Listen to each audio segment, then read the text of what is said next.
மதுரை மாவட்டம் மேலூர் அருகே டங்ஸ்டன் சுரங்கம் அமைப்பதற்கான அனுமதியை ரத்து செய்யக்கோரி தீர்மானம். சட்டப்பேரவையில் அமைச்சர் துரைமுருகன் இன்று முன்மொழிகிறார்.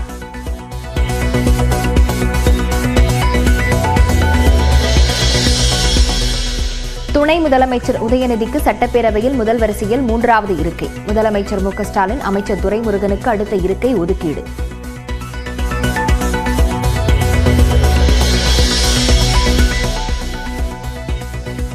முதலமைச்சர் மு க ஸ்டாலினை சந்திக்கிறார் விசிக தலைவர் திருமாவளவன். புயல் வெள்ள நிவாரண நிதியாக விசிக எம்எல்ஏக்கள் எம்பிக்களின் 2 மாத ஊதியத்தை வழங்குகிறார்.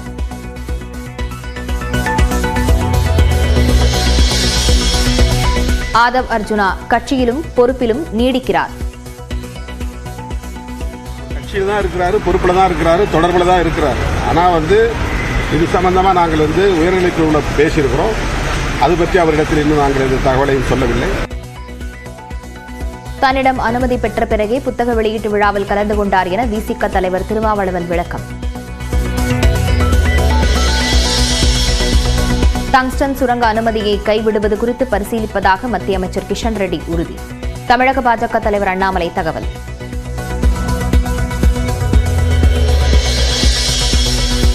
பெஞ்சல் புயல் மற்றும் வெள்ளத்தால் பாதிக்கப்பட்ட விழுப்புரம் மாவட்டத்தில் பள்ளிகள் திறப்பு. 1 வாரத்திற்கு பின் பள்ளிக்கு சென்ற மாணவர்கள்.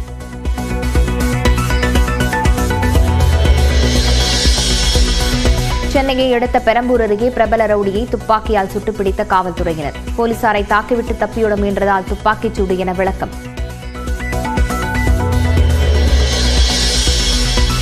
திருவண்ணாமலை நிலச்சரிவில் 7 பேர் உயிரிழப்பா? ஷாக்கான நடிகர் ரஜினிகாந்த். திருவண்ணாமலையில் ஒரு 7 பேர் நிலச்சரிவில் இறந்திருக்காங்க. எப்போ? திருவண்ணாமலையில் ஒரு 7 பேர் நிலச்சரிவில் இறந்திருக்காங்க. எப்போ?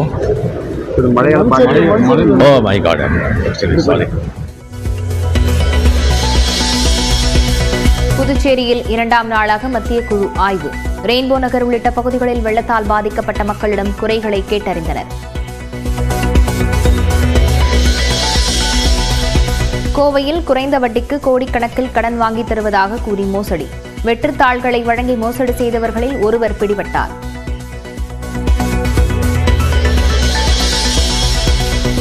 சென்னையிலிருந்து கொச்சிக்கு புறப்பட்ட ஸ்பைஸ் ஜெட் விமானத்தில் இயந்திர கோளாறு. விமானத்தை அவசரமாக தர இறக்கியதால் தப்பிய 155 பேர்.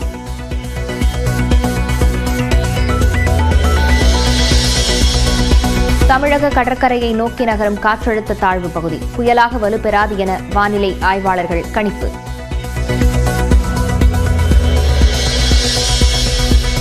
மயிலாடுதுறை, நாகப்பட்டினம், திருவாரூரில் நாளை கனமழைக்கு வாய்ப்பு. கடலூர், தஞ்சாவூரிலும் கனமழை பெய்யக்கூடும் என வானிலை மையம் கணிப்பு.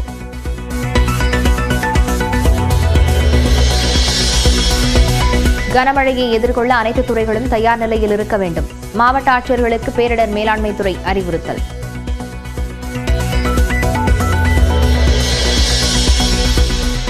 அரபிக்கடலில் படகு மூழ்கியதால் உயிருக்கு போராடிய கேரள மீனவர்கள் 6 பேரையும் தமிழ்நாடு மீனவர்கள் பாதுகாப்பாக மீட்டு கரை சேர்த்தனர்.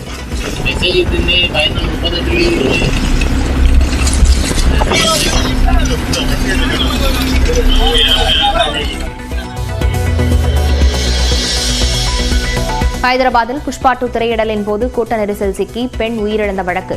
சந்தியா திரையரங்கின் உரிமையாளர் மற்றும் ஊழியர்கள் 2 பேர் கைது.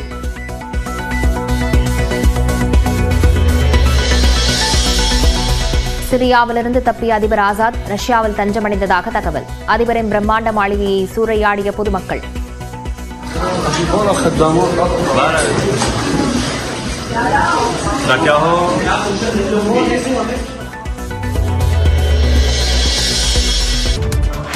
சென்னை கோயம்பேடு மற்றும் போரூர் டோல்கேட்டிலிருந்து கிளாம்பாக்கம் வழியாக ஆம்னி பேருந்துகள் வழக்கம் போல இயக்கப்படும் என்று அனைத்து ஆம்னி பேருந்து உரிமையாளர்கள் சங்கம் தெரிவித்துள்ளது. சென்னை முடிச்சூரில் 42 கோடியே 70 லட்சம் ரூபாய் செலவில் ஆம்னி பேருந்துகள் நிறுத்துமிடத்தை முதலமைச்சர் மு க ஸ்டாலின் திறந்து வைத்தார். இந்நிலையில் ஆம்னி பேருந்துகள் எங்கிருந்து புறப்படும் என்ற சந்தேகம் பொதுமக்கள் மத்தியில் நிலவி வந்தது. இதற்கு விளக்கமளித்துள்ள அனைத்து ஆம்னி பேருந்து உரிமையாளர்கள் சங்கம், சென்னை உயர்நீதிமன்ற உத்தரவின்படி கோயம்பேடு மற்றும் போரூர் டோல்கேட்டிலிருந்து தென் மாவட்டங்களுக்கு பேருந்துகள் இயக்கப்படுவதாக குறிப்பிடப்பட்டுள்ளது. உயர்நீதிமன்றத்தின் அடுத்த உத்தரவு வரும் வரை கோயம்பேடு மற்றும் போரூர் டோல்கேட்டிலிருந்து கிளாம்பாக்கம் வழியாக தமிழ்நாட்டின் தென்பகுதிகளுக்கு ஆம்னி பேருந்துகள் இயக்கப்படும் என்றும் விளக்கமளித்துள்ளது. கிளாம்பாக்கம் பேருந்து நிலையத்தில் 20 விழுக்காடு பயணிகள் ஏறுவதாக குறிப்பிட்டுள்ள ஆம்னி பேருந்துகள் உரிமையாளர்கள் சங்கம் அந்த இடம் பொதுமக்களுக்கு சௌகரியமாக இருப்பதாக குறிப்பிட்டுள்ளனர். டிஎன்பிஎஸ்சி குரூப் 4 தேர்வில் தேர்ச்சி பெற்றவர்களுக்கு சான்றிதழ் பதிவேற்றுவதில் ஏதேனும் குறைபாடுகள் இருந்தால் இம்மாதம் 21ஆம் தேதிக்குள் சரி செய்ய இறுதி வாய்ப்பு வழங்கப்பட்டுள்ளது. டிஎன்பிஎஸ்சி தேர்வு கட்டுப்பாட்டு அலுவலர் வெளியிட்டுள்ள அறிக்கையில் குரூப் 4 பதவிகளுக்கான காலிப்பணியிடங்களில் நேரடி நியமனம் செய்வதற்கு விண்ணப்பதாரர்களால் சான்றிதழ் பதிவேற்றம் செய்யப்பட்டதில் சில பேர் உரிய சான்றிதழ்களை குறைபாடாக சரியாக பதிவேற்றம் செய்யப்படாமல் உள்ளது கண்டறியப்பட்டிருப்பதாக தெரிவித்துள்ளார். ஆகவே இத்தகைய விண்ணப்பதாரர்களுக்கு இறுதி வாய்ப்பு வழங்கும் விதமாக வரும் 21ஆம் தேதி வரை விடுபட்ட மற்றும் சரியான சான்றிதழ்களை பதிவேற்றம் செய்யும் வாய்ப்பு வழங்கப்படுவதாக குறிப்பிட்டுள்ளார். சம்பந்தப்பட்ட விண்ணப்பதாரர்களுக்கு குறுஞ்செய்தி மற்றும் மின்னஞ்சல் மூலமாக அறிவுறுத்தப்பட்டிருப்பதாகவும் அவ்வாறு தெரிவிக்கப்பட்டுள்ள சான்றிதழ்களை இணையதளம் வாயிலாக பதிவேற்றம் செய்ய அறிவுறுத்தப்பட்டிருப்பதாகவும் கூறியுள்ளார். உரிய சான்றிதழ்களை பதிவேற்றம் செய்யாத விண்ணப்பதாரர்களின் கோரிக்கை மற்றும் விண்ணப்பம் நிராகரிக்கப்படும் என்றும் டிஎன்பிஎஸ்சி தேர்வு கட்டுப்பாட்டு அலுவலர் தெரிவித்துள்ளார்.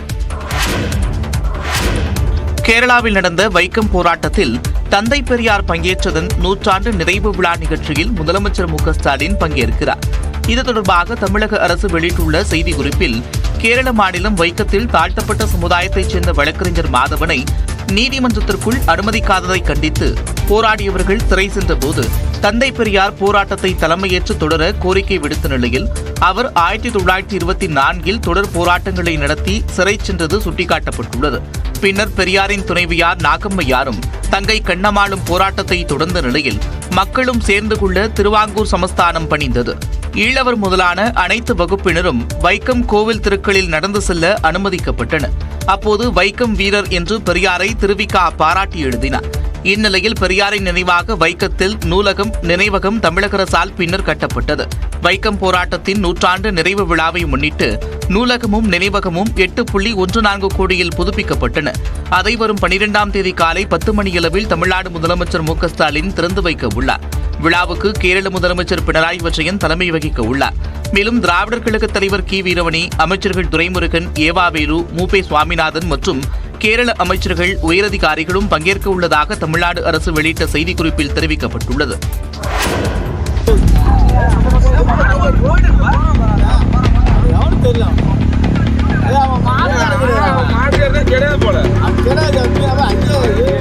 கடலூர் வெள்ளிக்கடற்கரை முகத்துவாரம் அருகே கடந்த 6 நாட்களாக நீரில் தத்தளித்த எருமை மாடு தற்போது உயிரோடு இல்லை.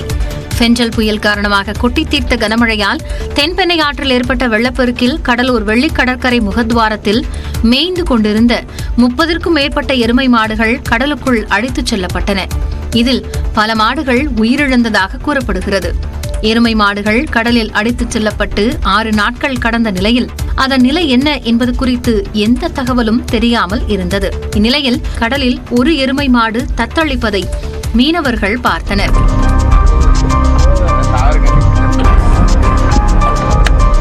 கடலில் தத்தளித்த மாட்டிற்கு குடிக்க தண்ணீர் வழங்கிய மீனவர்கள் பெரிய படகு இல்லாததால் காப்பாற்ற முடியாமல் போனது. இந்நிலையில் அந்த எருமை மாடு இறந்துவிட்டதாக மீனவர்கள் தெரிவித்தனர்.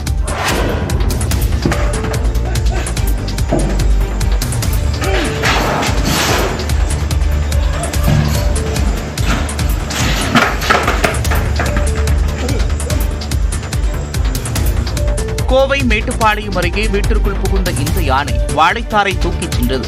மேட்டுப்பாளையம் மற்றும் சிறுமுகை வனச்சரக பகுதியில் இரவில் யானைகள் நடமாட்டம் அதிகரித்திருப்பதாக பொதுமக்கள் குற்றம் சாட்டி வருகின்றனர். இதற்கு ஏற்ப வேடர் காலனி பகுதியில் உள்ள குடியிருப்பு ஒன்றில் புகுந்த யானை வீட்டின் முன்பக்க கதவை தள்ளிவிட்டு வாழைத்தாரை எடுத்துச் சென்றது.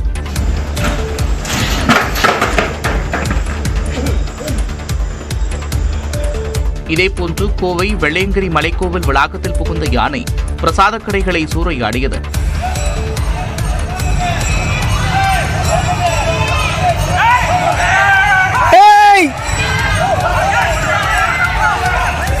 தகவல் அறிந்து சென்ற போல்வாம்பட்டி வனத்துறையினர் ஒலி எழுப்பி யானையை அடர்ந்த வனப்பகுதிக்குள் விரட்டினர். திருப்பூரில் பக்கெட் தண்ணீரில் விழுந்த 9 மாத குழந்தை உயிரிழந்தது சோகத்தை ஏற்படுத்தியுள்ளது. பீகாரைச் சேர்ந்த அங்கஸ்குமார் தனது மனைவி மற்றும் 9 மாத குழந்தையுடன் திருப்பூரில் கடந்த 6 மாதங்களாக வாடகை வீட்டில் தங்கி வந்தார். அங்கஸ்குமார் பனியன் கம்பெனிக்கு வேலைக்கு சென்ற நிலையில் அவரது மனைவி குழந்தையை கவனித்துக் கொண்டே வீட்டு வேலையை செய்திருக்கிறார். வீட்டிற்குள் விளையாடிக் கொண்டிருந்த 9 மாத குழந்தை தவழ்ந்து சென்றே பக்கெட் தண்ணீருக்குள் விழுந்திருக்கிறது. இதில் மூச்சு திணறி குழந்தை பரிதாபமாக உயிரிழந்தது. இது தொடர்பாக திருப்பூர் வடக்கு காவலர்கள் வழக்கு பதிவு செய்து விசாரணை நடத்தி வருகின்றனர். 2ஆம் கட்ட சென்னை மெட்ரோ ரயில் திட்டத்தின் கீழ் பூவிருந்தவள்ளி முதல் போரூர் வரையிலான திட்டப்பணிகள் 90% நிறைவடைந்திருப்பதாக மெட்ரோ திட்ட இயக்குநர் அர்ஜுனன் கூறியுள்ளார். நியூஸ் 18 தமிழ்நாடு தொலைக்காட்சிக்கு அவர் அளித்த பேட்டியில் அடுத்த ஆண்டு பிப்ரவரி மாதத்திற்குள் 100% பணிகள் நிறைவு பெற்று மார்ச் அல்லது ஏப்ரல் மாதங்களில் சோதனை ஓட்டம் நடத்தப்படும் என்று கூறினார். பூந்தமல்லி பைபாஸ்ல இருந்து போரூர் வரைக்கும் இது ஒரு 9 கிலோமீட்டர் வரும். டெப்போலாம் ஓரளவு 90% ரெடி ஆயிடுச்சு. மற்றபடி அங்க பூந்தமல்லியிலிருந்து போரூர் ஜங்ஷன் வரைக்கும் ட்ராக் ஒர்க் எல்லாம் நடந்துட்டு இருக்கு. இது திட்டமிட்டபடி டிசம்பர் 25ல முடிக்க போறோம்.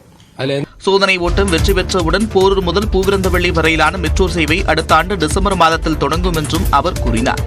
பூந்தமல்லி பைபாஸ்ல இருந்து போரூர் வரைக்கும் இந்த காட்டுப்பாக்கம் ஃபிளைஓவரை சேர்த்து கட்டுறதுனால அது அந்த இடத்துல மட்டும் இன்னும் கொஞ்சம் ட்ராக் போட முடியாது. அது எப்படியும் பிப்ரவரி ஆயிரும். மார்ச்ல இருந்து ஏப்ரல்ல சோதனை ஓட்டம் டெஃபினட்டா வயாடக்ட் நடக்கும். இந்நிலையில் போரூர் முதல் வடபழனி வரை ஈரடுக்கு மேம்பாலத்தில் மெட்ரோ ரயில்கள் இயக்கப்பட உள்ளதாகவும் மெட்ரோ திட்ட இயக்குநர் அர்ஜுனன் தெரிவித்துள்ளார். சென்னையில் தெலுங்கு பேசும் மக்கள் சார்பில் நடைபெற்ற நிகழ்ச்சியில் பங்கேற்க நடிகை கஸ்தூரிக்கு காவல்துறையினர் அனுமதி மறுத்தனர். தெலுங்கு பேசும் மக்கள் குறித்து அவதூறாக பேசிய வழக்கில் ஹைதராபாத்தில் கைது செய்யப்பட்ட நடிகை கஸ்தூரி அண்மையில் பிணையில் வெளியே வந்தார். இந்நிலையில் சென்னையில் தனியார் திரையரங்கம் ஒன்றில் தமிழ்நாடு தெலுங்கு பீப்புள் சொசைட்டி சார்பில் நடைபெற்ற நிகழ்ச்சியில் சிறப்பு விருந்தினராக பங்கேற்பதற்காக கஸ்தூரி சென்றார். ஆனால் அவரை நிகழ்ச்சியில் கலந்து கொள்வதற்கு காவல்துறையினர் அனுமதி வழங்கவில்லை. இதனையடுத்து வடபழனி காவல் நிலைய உதவி ஆய்வாளரை சந்தித்த கஸ்தூரி நிகழ்ச்சியில் அனுமதி மறுக்கப்பட்டது குறித்து விளக்கம் கேட்டறிந்தார். பின்னர் செய்தியாளர்களிடம் பேசிய அவர் இதுபோன்று நிகழ்ச்சியில் பங்கேற்பதற்கு தடை ஏற்படுவது வருத்தமளிப்பதாக கூறினார். நம்ம மேல ஒரு வீண் பழி ஒன்று சுமத்தப்பட்டிருக்கு. அந்த நேரத்தில் இந்த மாதிரி ஒரு பாசிட்டிவான நிகழ்ச்சியில கலந்துக்கிறதும் தடைப்படுது அப்படிங்கிறது எனக்கு இன்னும் ரொம்ப வருத்தமா இருக்கு. என்னை இன்னும் தமிழகத்தில் இருக்கக்கூடிய எனக்கு ஆதரவா இருக்கக்கூடிய லட்சக்கணக்கான தெலுங்கு மக்களுக்கிட்டேருந்து என்னை அந்நியப்படுத்துற மாதிரி எனக்கு ஒரு வலி ஏற்படுது. தனக்கு ஒரு நாள் வாய்ப்பு கிடைக்கும், அன்றைக்கு தன்னுடைய தெலுங்கு சொந்தங்களை சந்திப்பேன் என்றும் கஸ்தூரி தெரிவித்தார். சென்னையில் நடைபெற்ற பாலியல் குற்ற வழக்கு குறித்து விமர்சிக்க வேண்டாம் என்று காவல்துறை கேட்டுக் கொண்டுள்ளது. சென்னையில் மனநலம் பாதிக்கப்பட்ட மாற்றுத்திறனாளி மாணவி ஒருவரின் தந்தை தன்னுடைய மகளிடம் சிலர் பாலியல் சீண்டல் முயற்சி செய்ததாக அளித்த புகாரின் அடிப்படையில் CSR பதிவு செய்யப்பட்டு விசாரணை நடைபெற்றதாக காவல்துறை தரப்பில் தெரிவிக்கப்பட்டுள்ளது. இந்த வழக்கில் பாலியல் குற்றம் நடந்திருப்பது உறுதியான நிலையில் எழும்பூர் அனைத்து மகளிர் காவல் நிலையத்தில் வழக்கு பதிவு செய்யப்பட்டு ஒரு பள்ளி மாணவரும் கல்லூரி மாணவரும் கைது செய்யப்பட்டிருப்பதாகவும் கூறப்பட்டுள்ளது. இந்த வழக்கில் பாதிக்கப்பட்ட பெண் மனநலம் பாதிக்கப்பட்ட மாற்றுத்திறனாளியாக இருப்பதால் விசாரணை செய்வதில் சவால் இருப்பதாக காவல்துறை தெரிவித்துள்ளது. மேலும் வழக்கை பொதுவெளியில் விமர்சிப்பது, சாட்சியங்களை கலைத்து புலன் விசாரணைக்கு இடையூறு ஏற்படுத்துவது மட்டுமில்லாமல் பாதிக்கப்பட்ட பெண்ணிற்கும் அவருடைய குடும்பத்திற்கும் மன உளைச்சலை ஏற்படுத்தும் என்பதால் வழக்கு விசாரணையை விமர்சிக்க வேண்டாம் என்று சென்னை மாநகர காவல்துறை கேட்டுக் கொண்டுள்ளது. திருவண்ணாமலையில் கார்த்திகை தீப திருவிழாவில் மகாதீபம் ஏற்றப்பட உள்ள கொப்பரை புதுப்பிக்கப்பட்டு தயார் நிலையில் வைக்கப்பட்டுள்ளது. அக்னித்தலமான திருவண்ணாமலையார் கோவிலில் வரக்கூடிய 13ஆம் தேதி 2668 அடி உயரம் கொண்ட தீபமலை உச்சியில் மகாதீபம் ஏற்றப்பட உள்ளது. இதற்காக தீபம் ஏற்றக்கூடிய 5.25 அடி உயரமும் 300 கிலோ எடையும் கொண்ட தாமிர தகடுகளால் செய்யப்பட்ட கொப்பரை புதுப்பிக்கப்பட்டு தயார் நிலையில் உள்ளது. சிவ சிவ என்ற வாசகமும் அர்த்தநாரீஸ்வரர் உருவமும் வரையப்பட்டுள்ளது. வருகின்ற 12ஆம் தேதி மகாதீப கொப்பரைக்கு சிறப்பு பூஜைகள் செய்யப்பட்டு மலை மீது கொண்டு செல்லப்பட இருக்கிறது. 4500 லிட்டர் நெய், 1500 மீட்டர் காடா துணி பயன்படுத்தி இந்த கொப்பரையில் மகாதீபம் ஏற்றப்படுகிறது. தீபம் ஏற்றப்படக்கூடிய நாளிலிருந்து தொடர்ந்து 11 நாட்கள் இந்த கொப்பரையில் இருந்து ஜோதி பிழம்பாய் அண்ணாமலையார் பக்தர்களுக்கு அருள்பாலிக்க இருக்கிறார். தற்போது இந்த கொப்பரை புதுப்பிக்கப்பட்டு கோவிலில் உள்ள ஆயிரங்கால் மண்டபத்தில் வைக்கப்பட்டுள்ளது. தமிழ்நாட்டில் 4 நாட்களுக்கு கனமழை எச்சரிக்கை விடுக்கப்பட்டிருக்கும் நிலையில் மாவட்ட ஆட்சியர்களை தயார் நிலையில் இருக்கும்படி பேரிடர் மேலாண்மை துறை அறிவுறுத்தியுள்ளது. வங்கக்கடலில் உருவான காற்றழுத்த தாழ்வுப் பகுதி காரணமாக தமிழ்நாட்டில் பல்வேறு மாவட்டங்களில் நாளை முதல் 4 நாட்களுக்கு கனமழை பெய்ய வாய்ப்புள்ளதாக வானிலை ஆய்வு மையம் தெரிவித்துள்ளது. ஏற்கனவே பெஞ்சல் புயலால் கடுமையாக பாதிக்கப்பட்ட கடலூர், மயிலாடுதுறை, நாகப்பட்டினம் மாவட்டங்களில் நாளை மறுநாள் மிக கனமழை பெய்யலாம் என்று கணிக்கப்பட்டுள்ளது. இதன் காரணமாக மழை முன்னெச்சரிக்கை பணிகளை மேற்கொள்ள தயாராக இருக்கும்படி மாவட்ட ஆட்சியர்கள் மற்றும் சென்னை மாநகராட்சி ஆணையருக்கு பேரிடர் மேலாண்மை துறை அறிவுறுத்தல் வழங்கியுள்ளது. நிலையான வழிகாட்டு விதிமுறைகளின்படி பேரிடர்களை எதிர்கொள்ள அனைத்து துறைகளும் தயார் நிலையில் இருக்க வேண்டும் என்றும், ஏதாவது எதிர்பாராத நிகழ்வுகள் நடைபெற்றால் உடனடியாக பேரிடர் மேலாண்மை துறைக்கு தகவல் தெரிவிக்க வேண்டும் என்றும் பேரிடர் மேலாண்மை துறை கேட்டுக் கொண்டுள்ளது.